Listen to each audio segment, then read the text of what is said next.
It's definitely a tier below. It's definitely like a tier below like Extraordinary. Right. Like yes. it's not. Yeah. It doesn't hit that like over the top. Yeah. Like it's fucking good. It's definitely. I definitely recommend it. Like it's entertaining as shit. It gets you. Well, one of my main positive critiques of it is that it gets you within the first 2 episodes. Within the first 2 episodes, you're like, I gotta see how this thing ends. Yeah, I mean, I liked it right away. But it's missing that like, it's not the Queen's Gambit. You know what I'm saying? It's what it's missing really is a higher budget. Yeah. You could kind of see that. Like you could see it. What it's missing is a bigger budget. It looks like a television show. Yes. You know what I'm saying? Yeah. And that's the thing. It doesn't. It looks like a television show in a time when television shows look like movies. Yes, but it doesn't look like a series that Netflix would do.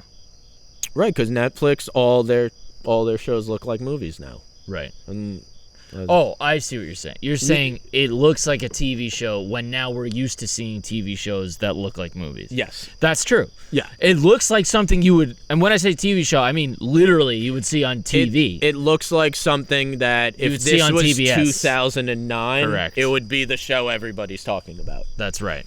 You know, but now that it's 2021 and this is the golden age of TV, really. Yeah.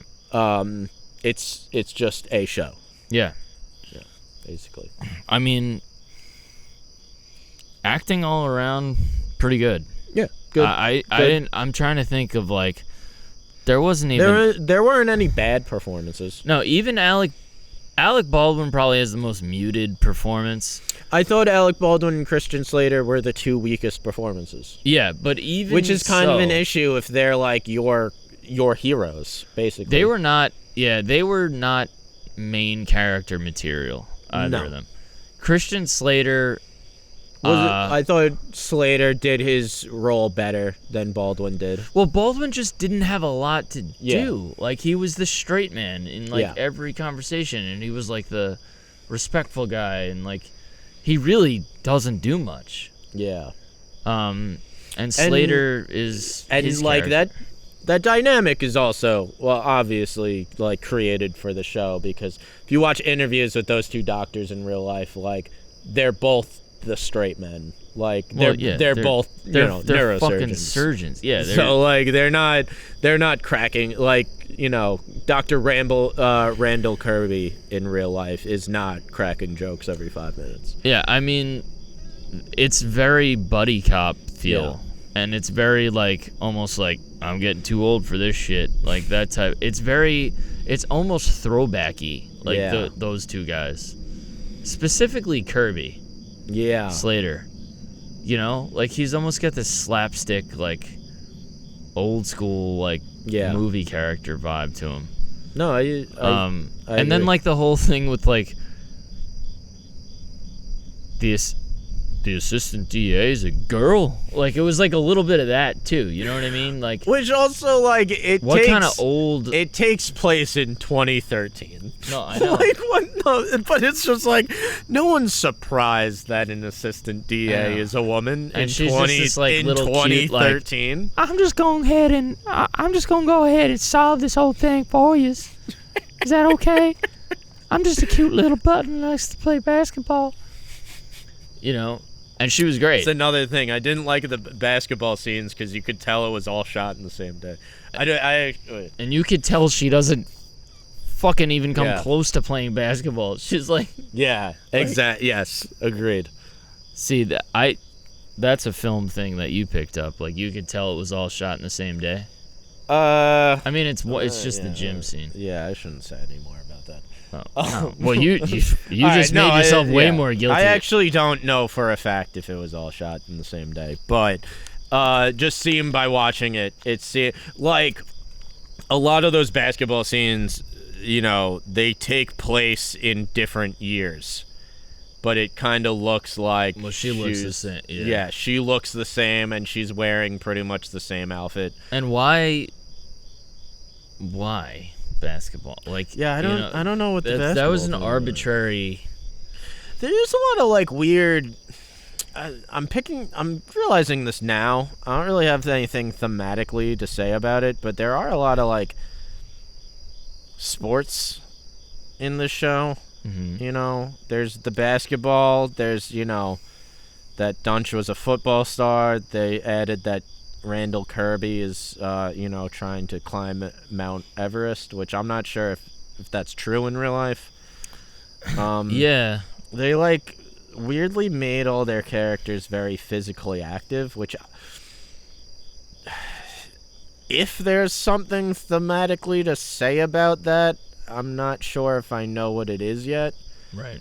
But it is something interesting. I'm not sure. How about the main female characters, like the people in Dunch's life, like his baby mama and Meryl Streep's daughter. Yeah, who when I found that out, I was like, holy shit, I could see it. Yeah, yeah. But she kind of goes from being this, like, I don't know. I was under the assumption that it was very obvious that, like, Dunch, I thought that was just like a side piece affair. Like, I thought, like, she didn't know that Dunch was, like, not married, but, like, with the front desk woman who has his kid. Yeah, I was don't know. confused by that dynamic. Because then later on, she's like, what? Yeah. So, I don't know. She kind of went from... She kind of, from in the beginning scenes, she seems like this very ditzy character. And then she kind of becomes the very serious, yeah, I don't know if I would say ditzy, but, like, she goes from becoming, like, kind of like a wild side person. Right. To being, like, the most concerned. Yes, which, if there's an arc for that character, I wouldn't really mind, but it kind of just switches. Yeah, it's not really I like agree. It's not really like you see her have an arc where she becomes that character. Like, all of a sudden, like she like, just switches. You're telling me the type of girl that, like, the type of person that she is in that interview, yeah, is also the type of person who's like, I found one little tiny bag of Coke. Yes, and exactly. I'm outraged, and I have to flush it down the toilet.